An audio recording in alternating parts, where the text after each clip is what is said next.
20 years after Pablo Escobar, the evolution of Colombian drug trade. 20 years ago, on December 2nd of 1993, Pablo Escobar, the pioneer of Colombian cocaine trade, was killed on a rooftop in his native Medellin by the police. His death signaled the end of one era of drug trafficking and the birth of another. As the drug trade continued apace, with Medellin still at its heart, with the mystic surrounding Escobar has grown over the last 2 decades. The criminal entity he founded, the Medellin Cartel, no longer exists. The cartel structure he founded, which involves controlling all the link in the drug chain from production to retail, is also dead. While the Antiguo department, of which Medellin is the capital, remains the center of Colombian cocaine trade, those that export drugs little resemble Escobar, a figure so powerful he was able to take on a seat over the issue of extradition and win. Over the last 20 years, Colombian drug trade has fragmented. Escobar was the unchallenged head of the Medellin Cartel, a vertical integrated hierarchical criminal enterprise that initially flew in cocaine base from Peru and Bolivia, processed it in Colombian jungles, and then flew it to the mainland of US in staggering quantities. For 2 years after Escobar's death,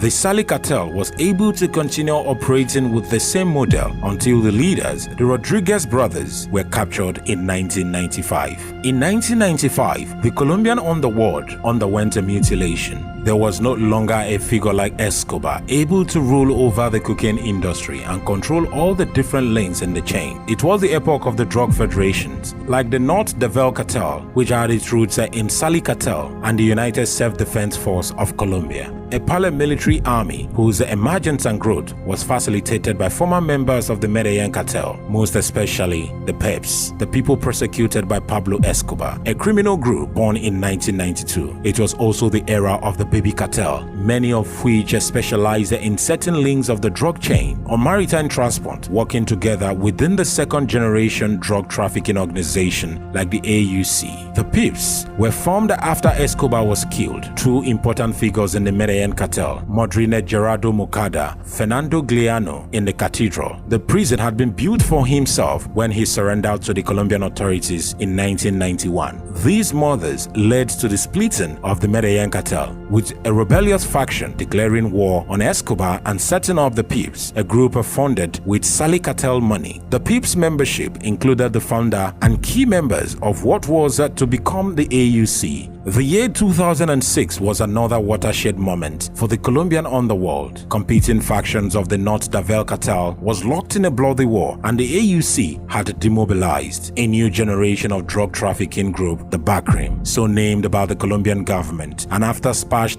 baddest criminals, the group came to fore in 2008 when a rift of AUC commanders, among them Don Bena, were extradited to the US. The last leader of the North Devil Cartel had also been captured or killed. If Pablo Escobar were alive today, he would not immediately recognize the Backrim, the 3rd generation of Colombian drug trafficking syndicates, even though 2 of them operate in Medellin. First of all, he would be hard-pressed to find his modern-day counterparts. There is not a capo de capos today, a single figure able to exercise control even in Medellin, let alone over a large portion of the cocaine trade. When any figure manages to climb too far up the slippery criminal ladder, he is quickly identified by the Colombian police and the US Drug Enforcement Administration and brought down. His closest counterparts in the drug world are now Mexican capos, the best example being the Cali Cartel. As a result of the constant pressure from the Colombian and the international law enforcement, the Backrim had mutilated into the criminal syndicate that is very hard to target and almost impossible to dismantle. The Backrim are criminal networks made up of many different modes, most independently, with few connections between them, that they are part of the criminal franchise, be it the Rastrajos, the Oficiano Evigando, or the most powerful of them all, the Urbanos. While most of the nodes are more important than the others, like the command nodes of the Arabianos, headed by military boss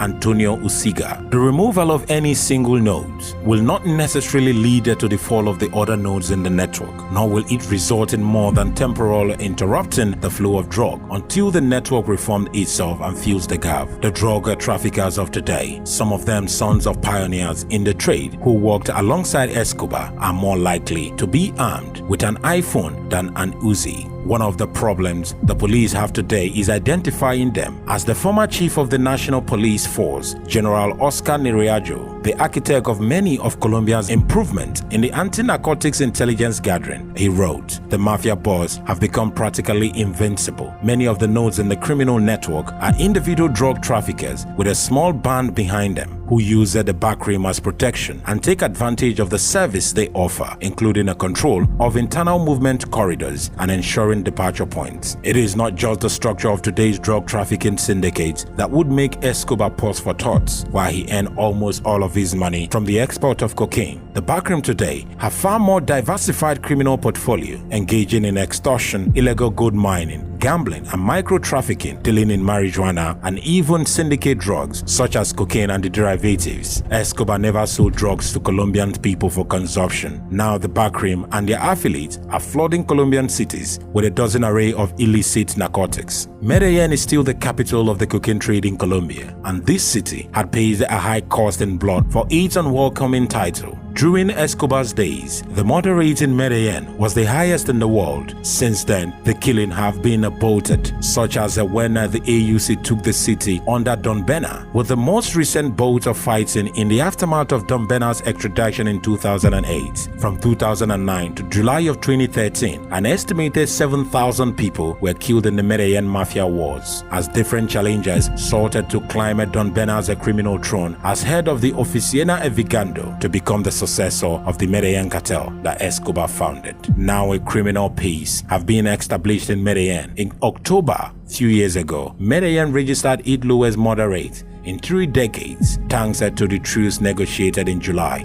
between rival elements of the Oficina Evigando and the powerful Erubianos, who have been extorting pressure from the outskirts of the city, taking advantage of the division within the Medellin mafia. The street gangs, the combos that once provided the scenario that killed in Escobar's name, have been tamed, at least for now. The time of the truce promised death for those who violate the condition by engaging in unauthorized killings. As always, Medellin is at the forefront of the evolution of Colombian underworld. Now Backrooms Group, the Oficina Evigando, and the Erubianos are working together to provide protection and service for a new generation of drug traffickers. This new generation is very clandestine, with the traffickers looking like young entrepreneurs or highly qualified successful businessmen. The drug traffickers of today are not focused solely on the US market, which is dominated by the Mexicans. Instead, they have been developing a new market in Europe, many working with the Italian mafia or have set up operations on other Latin American countries, taking advantage of the huge Brazilian domestic market or the growing one of the Argentina.